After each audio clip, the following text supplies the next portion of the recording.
The test is in 4 parts. Part 1, Part 2, Part 3, and Part 4. Now look at Part 1.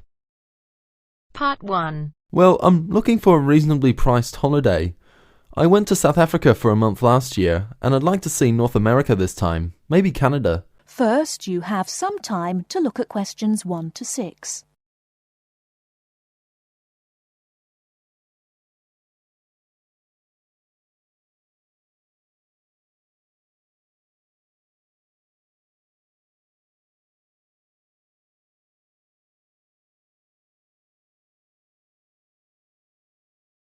Listen carefully and answer questions 1 to 6.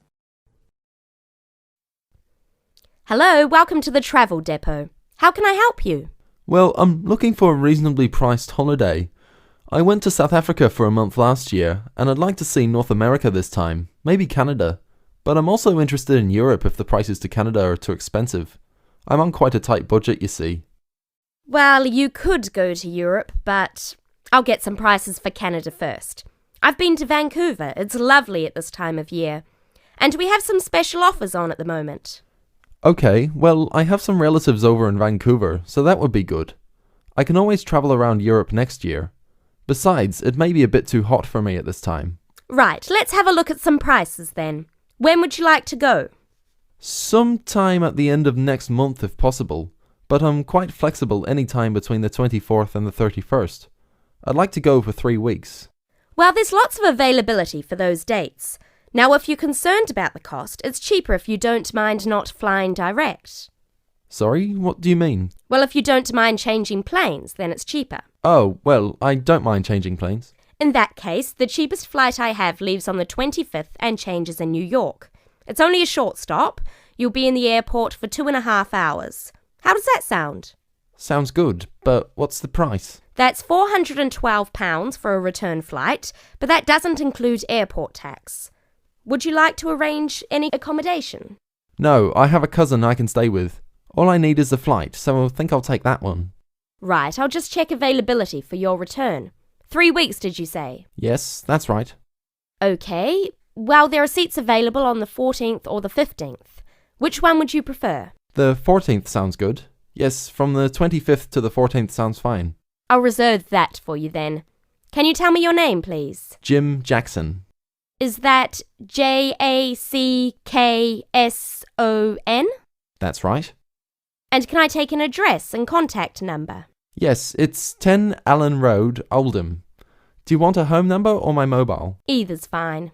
Well, my home number is 0151 433 398. Okay, so you're booked on flight number VN217 to Vancouver, leaving London Heathrow at 11:35 in the morning on the 25th and returning on the 14th. So that's 20 nights. Now, one more thing.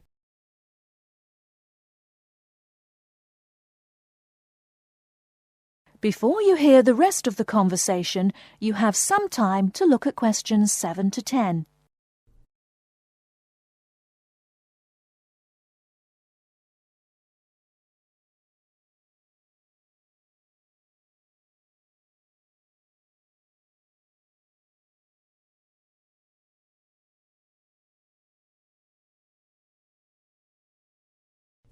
Now listen and answer questions 7 to 10. Now, one more thing.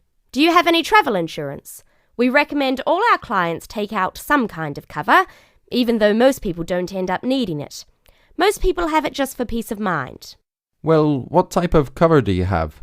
There are 2 choices, the Gold Star and the Silver Star. Our most comprehensive cover is the Gold Star, which will cost £21 for the period you are away. It's a good policy because it covers almost all eventualities, even extreme sports such as snowboarding and skydiving. What about the Silver Star? That's £18, but it doesn't cover you for any dangerous sports. Well, for £3, I think I'll take the first one. The gold cover, please. Right, and is there anything else I can help you with? Well, do you have any information about what to do in Vancouver?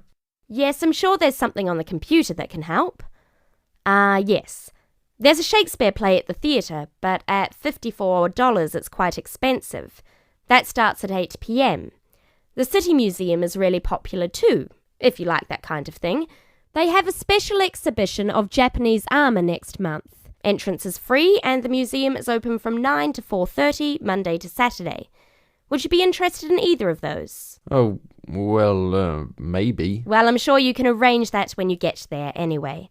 So it's the flight and the Gold Star insurance. That's £433 in total. Can I pay by Visa? Yes, of course. If you start... That is the end of part 1. You now have half a minute to check your answers.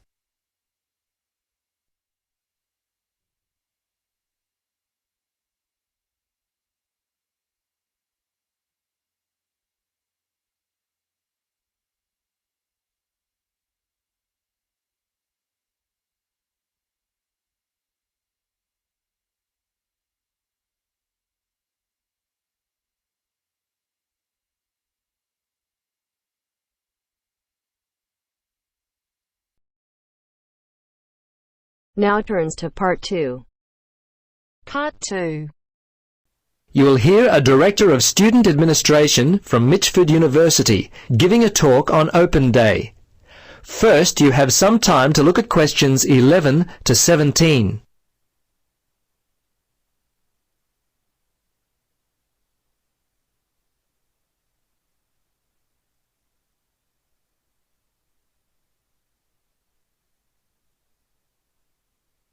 Now, listen carefully and answer questions 11 to 17.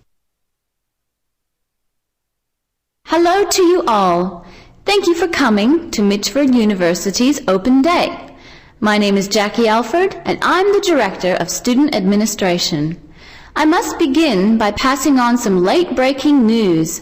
For the second year running, Mitchford University has been the winner of the prestigious Distance Education Award. As an online university, we are thrilled with this and thank our excellent staff for their dedicated work. We now add this trophy to our Research Excellence Award. The only one remaining is the Best Overall University, which we are expecting to be announced in the near future. Now, I want to cover a few aspects of what we offer our students from the student administration point of view. I would like to cover a few of the core things we deal with here at the university.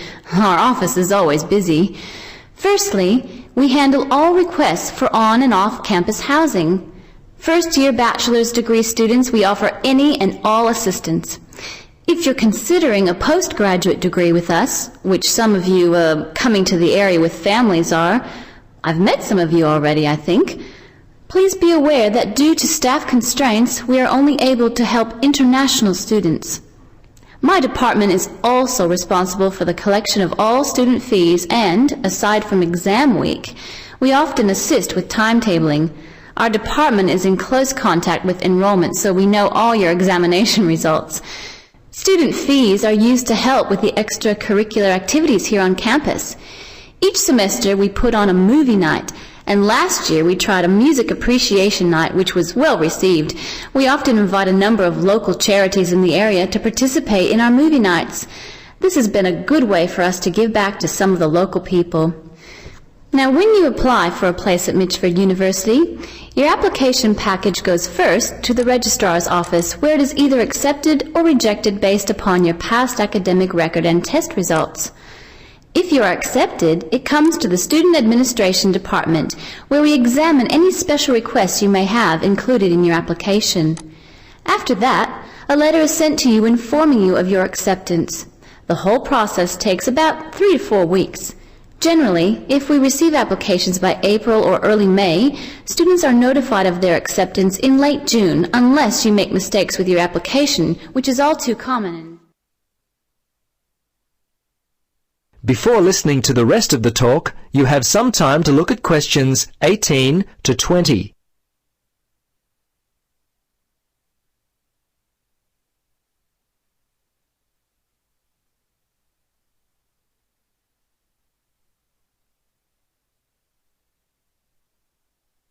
Now, listen carefully and answer questions 18 to 20. Yes, there are things we ask you not to do. Some people forget important information, believe it or not, and we get this most often. Some applicants forget to include a forwarding address. We can't send anything back to them. Another big one is forgetting to include past academic records. Hey, please don't forget them. We've had minor problems with people forgetting to include the processing fee, which stands at $45. Still others leave off the compulsory picture of themselves. Oh, yes, and perhaps the most common mistake people make is sending the application to the incorrect address. Please send the application to our post office box address. Okay, that's enough for me. Any questions?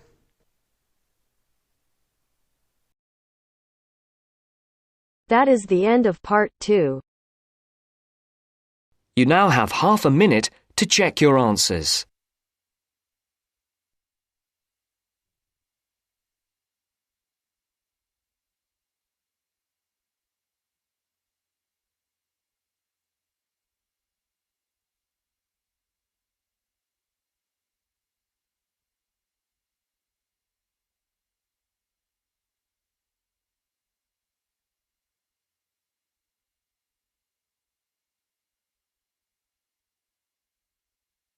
Now turns to part 3. Part 3. You'll hear an introduction about the process of producing stamps. First, you have some time to look at questions 21 to 25.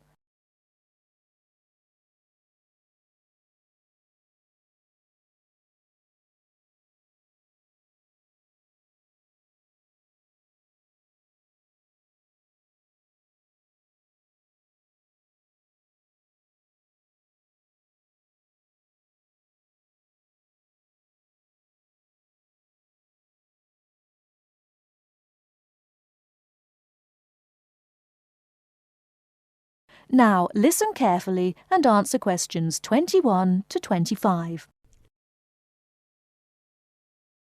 Hello and welcome to this week's edition of Tell Me More, the programme where you ask the questions and we provide the answers.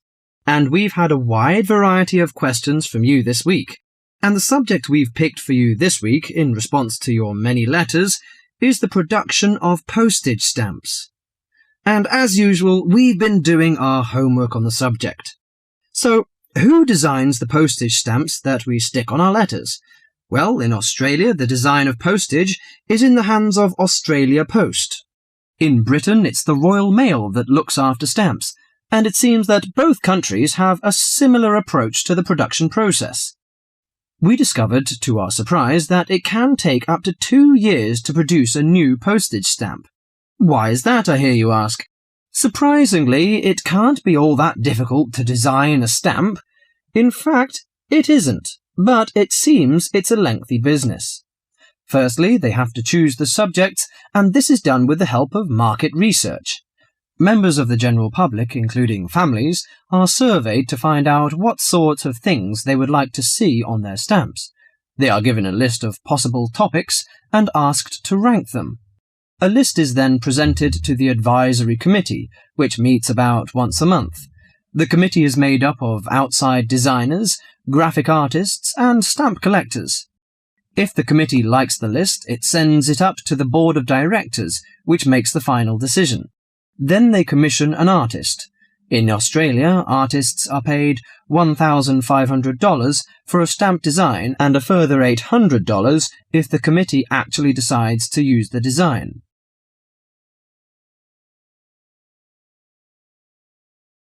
Before you hear the rest of the talk, you have some time to look at questions 26 to 30.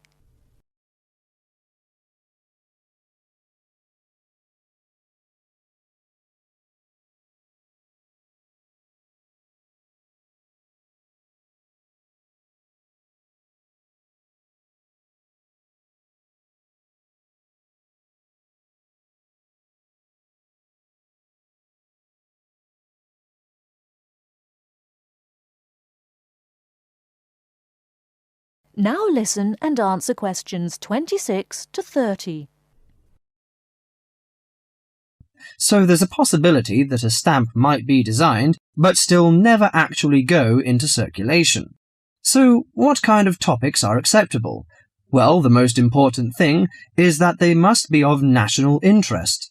And because a stamp needs to represent the country in some way, characters from books are popular, or you often find national animals and birds.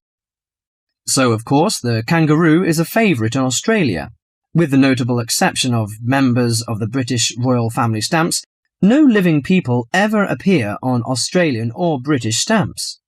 Every year, the Royal Mail in Britain receives about 2,000 ideas for stamps, but very few of them are ever used. One favourite topic is kings and queens. For instance, King Henry VIII, famous for his 6 wives, has recently appeared on a British stamp together with a stamp featuring each of his wives. But despite the extensive research which is done before a stamp is produced, it seems it's hard to please everybody. And apparently all sorts of people write to the post office to say that they loved or hated a particular series. The stamp to cause the most concern ever in Australia was a picture of Father Christmas surfing at the beach. And when you consider that the practical function of a stamp is only as a receipt for postage, I think perhaps the importance accorded to stamps has got out of all proportion. Well, that's all for today. If there's a subject you want us to tell you more about, drop us a line at... That is the end of part 3. You now have half a minute to check your answers.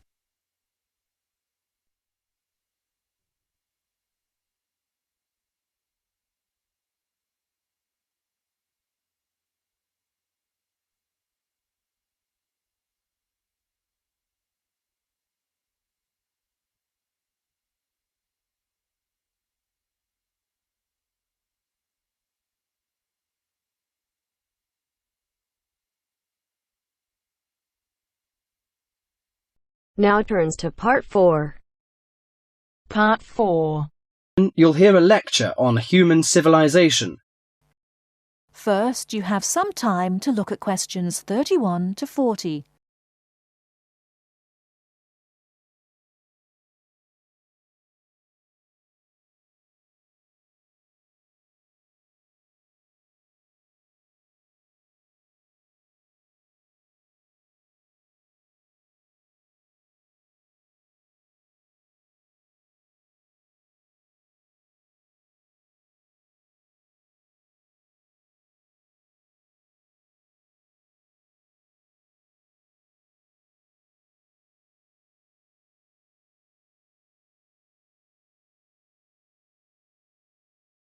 Now listen carefully and answer questions 31 to 40.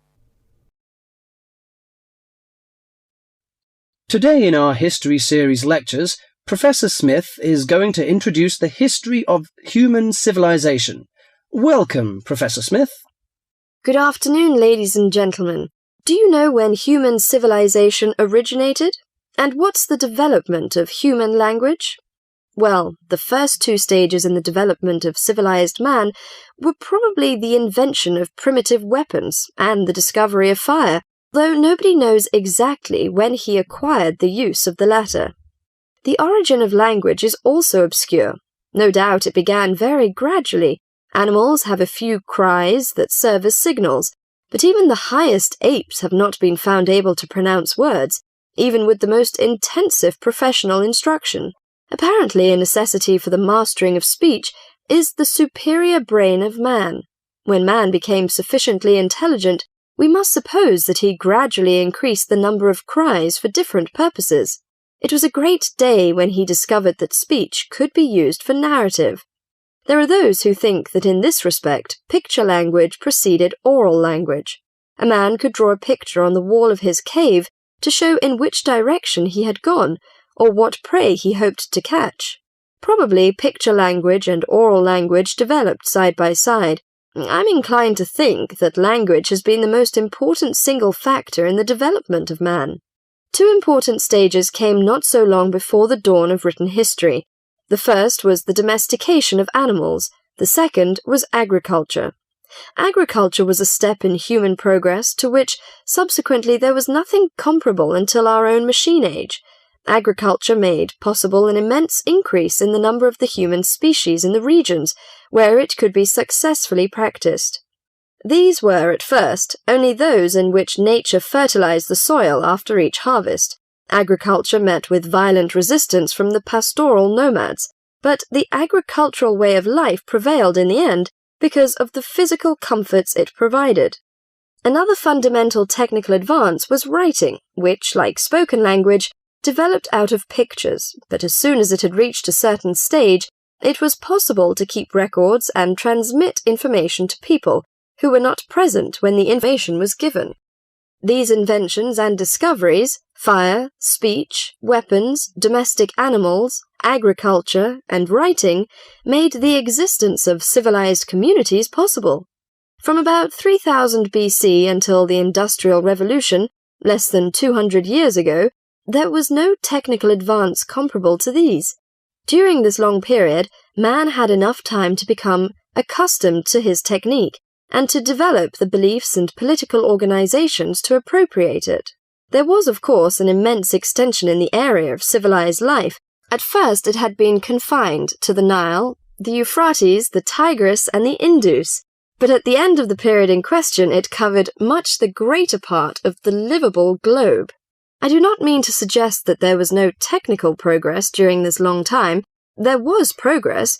There were even two inventions of great importance, namely gunpowder and the mariner's compass, but neither of these can be compared in their revolutionary power to such things as speech and writing and agriculture. That is the end of part 4. You now have half a minute to check your answers.